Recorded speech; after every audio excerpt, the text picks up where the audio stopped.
नमस्कार, आपल्या चॅनलमध्ये तुम्हा सगळ्यांचं स्वागत आहे। आज आपण बनवत आहोत दिवाळी निमित्त खास पातळ पोह्यांचा कुरकुरीत असा चिवडा।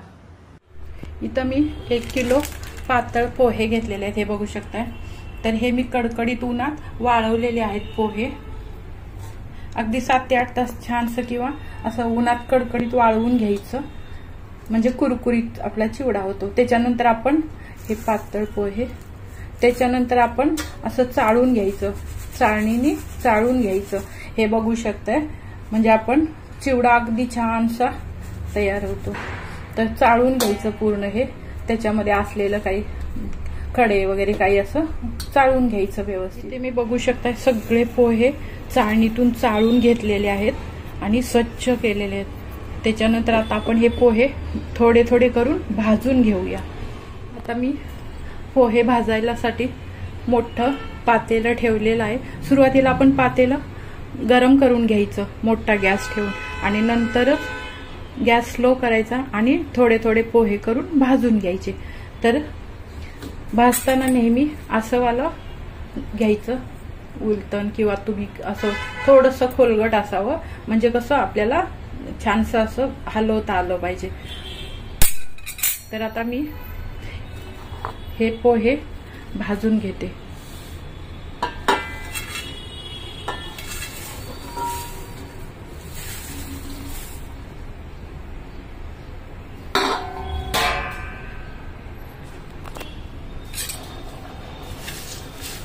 आपल्याला याच्यामध्ये काही टाकायचं नाही, तेल वगैरे, असंच कोरडा भाजून घ्यायचं। एकदा पातेलं गरम झालं की आपल्याला गॅस स्लो ठेवायचा आहे। गॅस स्लो ठेवून कुरकुरीत अगदी भाजून घ्यायचे। हे असंच घ्यायचं, थोडंसं खोलगट पळी टाईप, म्हणजे आपल्याला हे असं असं परतता येतो, म्हणून शक्यतो हे असं घ्यायचं। मी आता छान सगळे पोहे कुरकुरीत असं भाजून घेते। आता मी हे थोडे पोहे भाजून काढलेले, तुम्ही बघू शकताय पोहे एकदम असं कुरकुरीत झालेले आहेत। तर असेच भाजायचे, म्हणजे आपला शेवटपर्यंत आपला चिवडा अगदी महिना 2 महिने जरी तुम्ही ठेवला तरी कुरकुरीत राहतो चिवडा। त्याच्यासाठी पोहे छान कुरकुरीत भाजून घ्यायचे। बघू शकता एवढा झालेला आहे पोहे आपले भाजून। आता हे राहिलेले सुद्धा आपण टाकूया, भाजून घेऊया।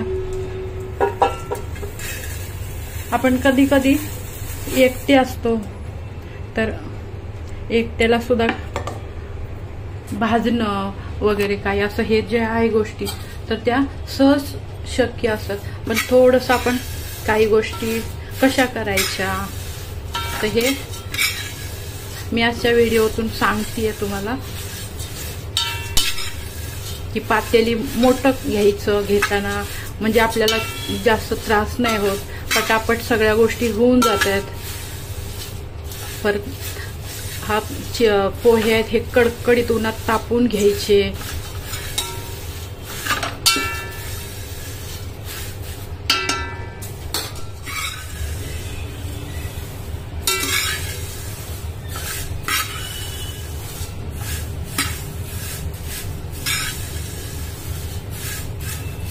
बघू शकता आपल्याला कसं इझिली ह्या चमच्यानी छान असं भाजून होतंय। शक्यतो मोठे पातेले वगैरे भाजून घ्यायचं, पटापट आपल्या वस्तू तयार होतात। आपल्याला जे दिवाळीचं काय करायचंय ते, अगदी तुम्ही छोटं पातेलं घेतलं, छोटा कढई घेतलं तर सारखं सारखं हे भाजायला लागतं। त्याच्यापेक्षा मोठं घ्यायचं हे पातेलं, किंवा तुमच्याजवळ मोठी कढई असली, कढई मोठी घ्यायची, आणि 3 ते 4 किंवा 4 ते 5 बॅच मध्ये पटापट भाजून होतंय। तर आता आपण हे काढू। इथं बघू शकता पोहे आपले भाजून पूर्ण झालेले आहेत। तर आपली ही लास्ट बॅच होती। तुम्ही एकटे असाल तर असं एखादा डबा वगैरे घ्यायचा आणि हे असे काढायचे सगळे पोहे। आता आपण पूर्ण पोहे हे परातीत घेतोय आणि थंड होऊ द्यायचं, थोडंसं हलकं थंड होऊ द्यायचं। मग आपल्याला बाकीचे पदार्थ आहेत ते, म्हणजे शेंगदाणे वगैरे सगळं आपल्याला तळून त्यामध्ये टाकायचे. पोहे आपले थंड झालेले आहेत. आता आपण ह्या पातेल्यात काढूया. त्याच पातेल्यात ज्या भाजलं होतं त्याच्यातच मी काढून घेते. म्हणजे आपल्याला कसं त्याच्यामध्ये फोडणी टाकायला व जे पदार्थ आपण टाकणार आहे शेंगदाणे वगैरे तर आणि आपल्याला मिक्स करायला पण बरं पडते म्हणून पातेल्यातच आपण ओतून घेऊया. आता आपण फोडणीसाठी साहित्य बघूया.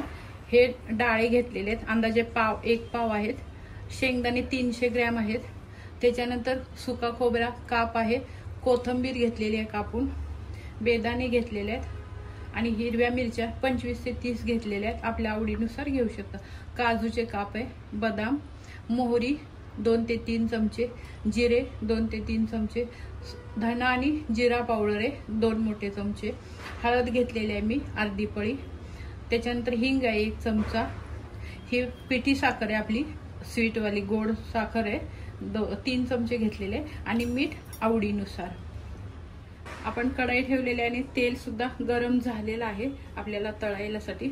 असं एखादी चाळण घ्यायची. ही जर चाळण तुमच्याजवळ नसेल तर ही पुरणाची चाळण सुद्धा तुम्ही घेऊ शकता. आपण ही चाळण यामध्ये ठेवायची आणि शेंगदाणे तळून घ्यायचे.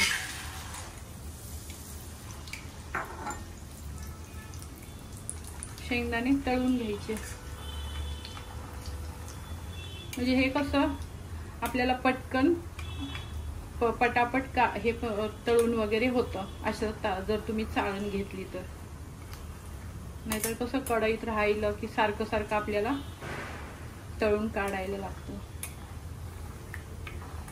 छान तळून घेऊया. बघू शकता हे तळून झालेलं आहे. आता आपण त्या पोह्यावर काढून घेऊया. आता पोह्यावर काढून घेऊया.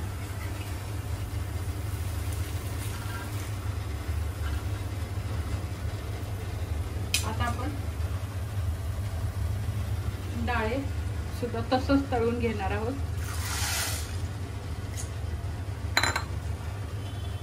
डाळे सुद्धा आपण बघू शकताय एकदम छान भाजून झालेले आहेत. फक्त असं करून थोडं तेल काढायचं. आता आपण ते सुद्धा यावर काढून घेऊया.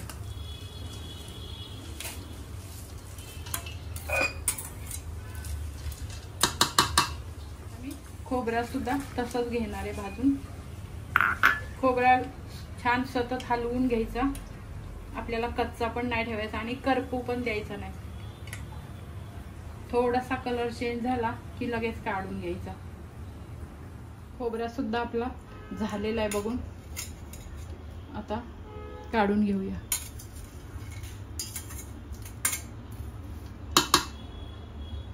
आता आपले हे तळून तयार झालेलं आहे. आता आपण मीठ घालायचंय.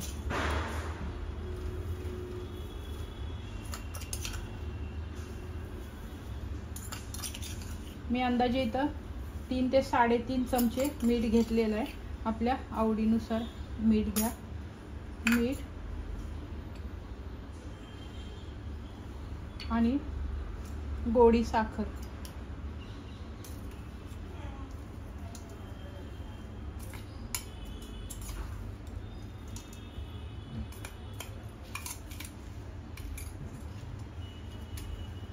इथं मी 3 चमचे पोह्याचे हे जे चमचे आहेत हे 3 चमचे मी साखर टाकलेली आहे. त्याच्यानंतर तसंच आपल्याला हिंग सुद्धा गरम गरम ह्याच्यावर टाकायचं आहे. आपल्याला नंतर मिक्स करायचं आहे गरम गरम. आता आपल्याला काजूचे काप तळून घ्यायचे.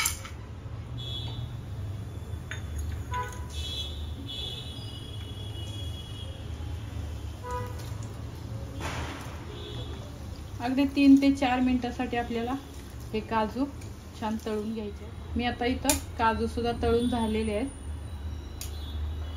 अगदी जास्त डार्क नाही करायचे. नंतर आपण जरी काढून घेतले तर त्याची तळायची प्रोसेस पदार्थामध्ये चालूच असते. त्याच्यामुळे अशा कलरवरच घ्यायचे. आता आपण बदामाचे काप तळून घेऊया. थोडेसे बदाम सुद्धा.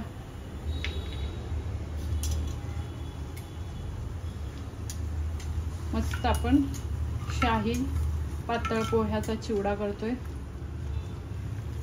आपले बदामाचे काप सुद्धा तळून झालेले आहेत। आता काढून घेऊया। आता बेदाणे सुद्धा घ्यायचे, कारण आपला चिवडा 1 महिनाभर टिकतो, त्याच्यासाठी बेदाणे सुद्धा छानसं तेलातून तळून घ्यायचे। बेदाणे सुद्धा आपण तळून काढलेले आहेत। तर आता यावर घालून घेऊया।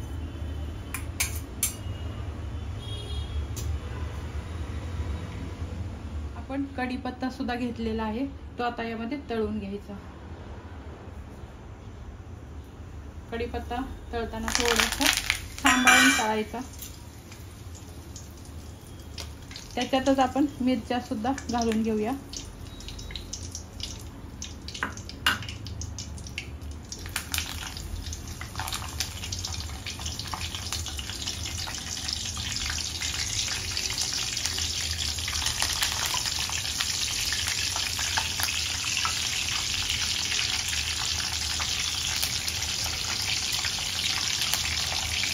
बघू शकता हे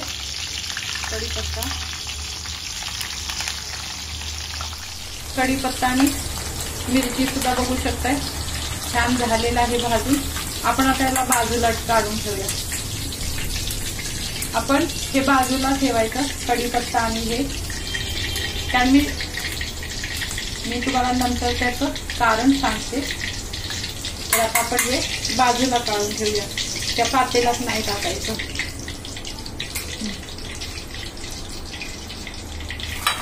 आपण असं बाजूला ठेवूया आणि आपण छोट्या कढईत हे सगळं आता तळून घ्यायचं आहे भाजून।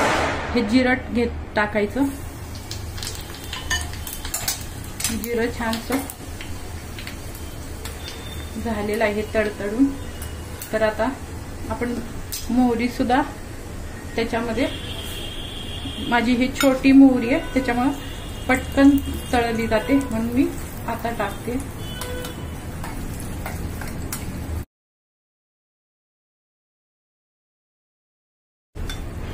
आता मी यावर काढून घेते।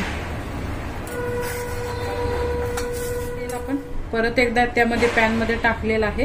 आता आपण धना जिरा पावडर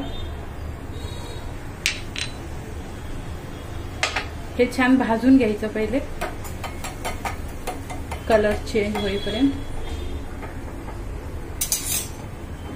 आणि आता आपण गॅस बंद करूया। त्याच्यानंतर हळद सुद्धा घालूया।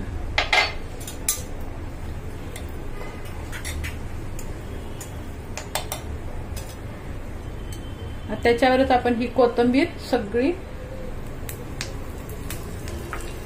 गॅस बंद केल्यावरच टाकायचं हे सगळं, म्हणजे आपल्या कोथिंबीरचा कलर जास्त चेंज होत नाही, हिरवा राहतो। आता ह्या गरम तेलात आपण छान परतून घेऊया।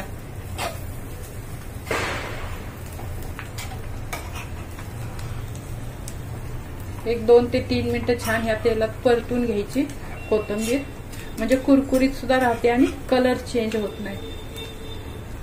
तर आता मी त्यावर काढून घेते, याच्यावरती काढून घेऊया आपण।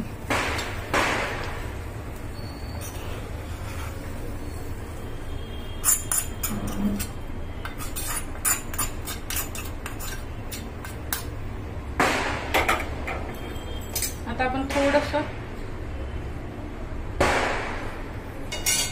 थोडस हे कढाई गरम आहे आणि आपले तळलेले तेल आहे गरम केलेलं, मगाचं पोहे वगैरे सगळं तळून शेंगदाणे वगैरे घेतलेलं ते आता आपण कढईला असं हे करून घालून घेऊया यामध्ये। आता आपण हे सगळं उलटण्याच्या साह्याने किंवा पळीच्या साह्याने पूर्ण मिक्स करून घ्यायचं। घालून याच्यामध्ये झालंय, मिक्स करूया, पूर्ण मिक्स करूया आपण।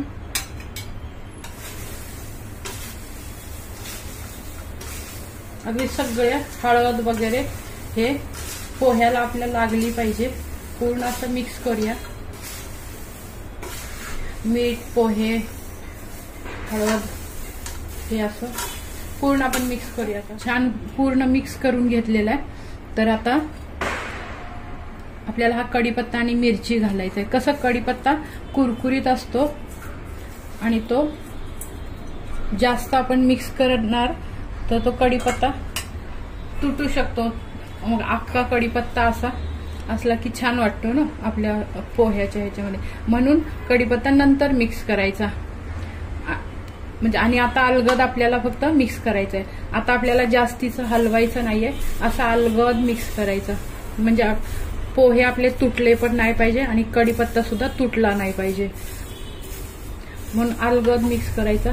मी आता आणि सुरुवातीला कसं आपण हळद आणि वगैरे मीठ घालतो तर ते सगळ्या पोह्याला मिक्स व्हायला पाहिजे, म्हणून आपण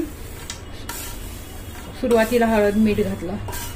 हा पातळ पोह्यांचा चिवडा बघू शकता, एकदम छान असा.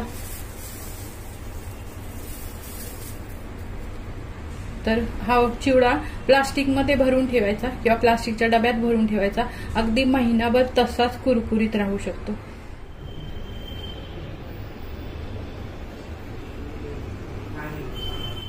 इथं झाला आपला पातळ पोह्यांचा कुरकुरीत अगदी हा चिवडा. तर ही रेसिपी तुम्हाला कशी वाटली मला कमेंट करून सांगा. आपल्या चॅनलला लाईक करा, शेअर करा, सबस्क्राईब करा. धन्यवाद.